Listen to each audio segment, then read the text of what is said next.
Ladies and gentlemen, welcome back to Gaming with me, Tony Mo, and we're here today with another game discussion. We're just a few days away from E3, one of the biggest gaming conferences of all time. E3 has evolved a lot over the past, I don't know how long. It's seen changes, it's almost died, it's came back. And at the end of the day, I have a lot of thoughts about E3 and whether or not I think it's actually a good thing for the industry, or at least the ways that it's a good thing and the ways that it's almost just kind of useless. You know, it's something that I always get very excited for because as a gamer, it's the announcement of new games, new franchises, sequels to franchises and IPs that I've already loved, new original IPs, whatever it may be. There's a lot of excitement surrounding E3 as a gamer, as someone in the press, maybe even as a developer who's looking to show off their brand new game for the very first time. There's a lot of good stuff happening there in terms of just bringing together people to be happy about games. You know, it's like Christmas for gamers. It's like a second Christmas. We get 2 Christmases. Yeah, you know, 2 Christmases. We're cool like that. But it's not all like sunshine and blue skies and roses. To me, E3 is something that has been done wrong for a very, very long time. Now, if you're unaware of what E3 is about or how it functions compared to something, say, like PAX, or just about any other expo where you're actually allowed to go as the public, you can't go to E3 as the public. There are ways to get in, but it's not something that's just readily open to the public. You can't just walk in and start playing games and all that crazy stuff. It's pretty much a press-only event, meaning that us, the consumer, we just have to sort of trust what the journalists have to say. And then the journalists have to go on opinions of videos that were created specifically for E3 that may or may not be showing the true representative quality of the game that the developers are actually working on for a number of reasons. Maybe if one, for example, the game's only like 3 months in development, and for some reason the publisher forces the developer to go to E3 and bring something to the table. Let's see, kind of like last year with The Division.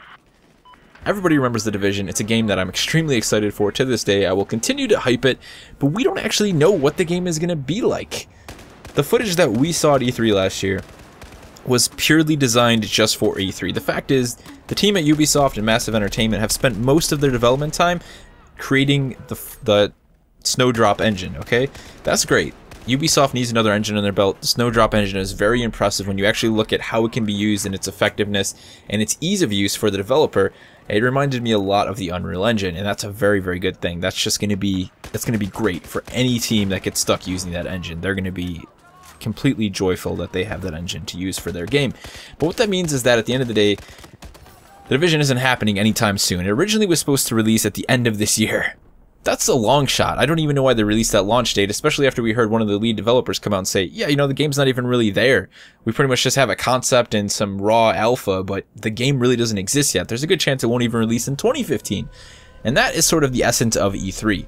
Developers having to stop what they're doing, whether it be something that just started development or something that's been in development for 2 years, to create a piece of gameplay, a polished piece of gameplay to bring to E3 to impress the consumers and the press.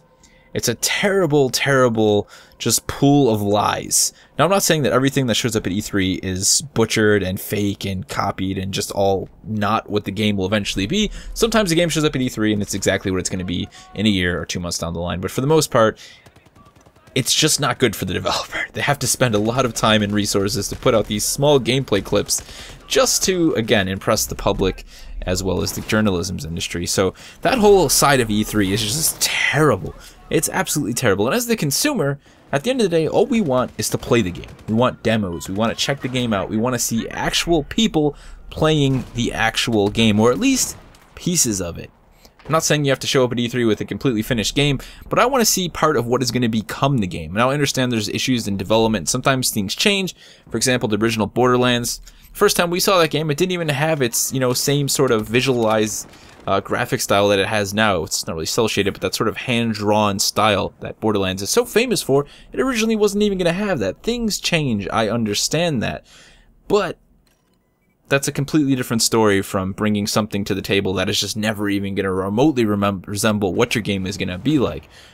Splinter Cell did this. Splinter Cell Conviction was like 4 different games before it finally released. Luckily, when it did come out, it was still a very impressive title. But all of these outcomes, all of these things that seem to happen at E3 to me are just negatives for the industry.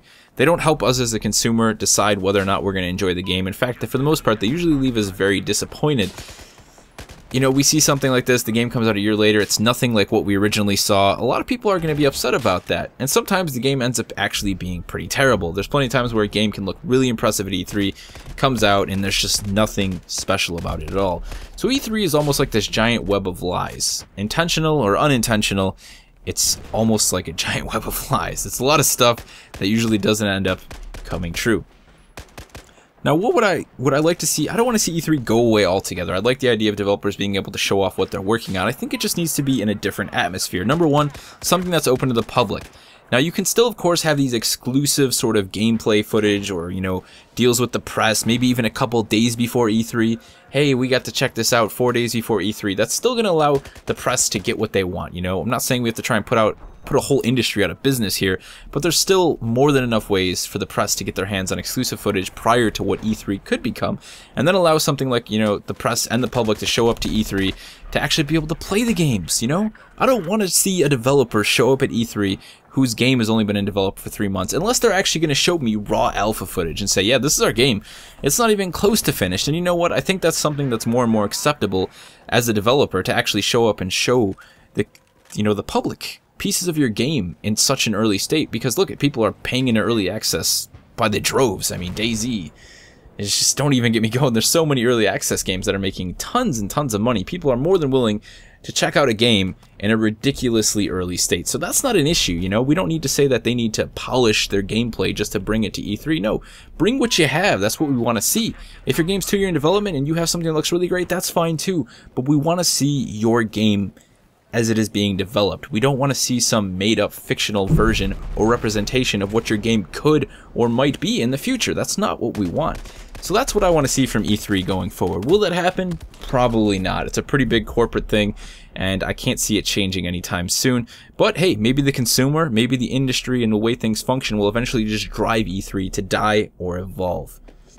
Let me know what you guys think about the subject as a whole. You know, I'll still be watching E3. I still plan on covering it on my channel and being very excited about games because I'm a big kid, and that's what I do. I get excited about games because I enjoy them, I love them, and I always hope the best for any developer that shows up at E3, that their game continues to do well, and that any time spent at E3 ends up benefiting them in the long run. Of course, we don't want to see, you know, I never wish anything negative upon any developer, even if their game does end up being absolutely terrible. I still, you know, don't wish them, like, bankruptcy or close down the studios. We've seen enough of that. I want the studios to stay open. I want people to be able to continue to develop games. But let me know all your thoughts on E3. What do you think about it? You know, should it be more of a consumer-focused event? And just give me all your thoughts in general in the comment section below, and I'll see you guys in the next one.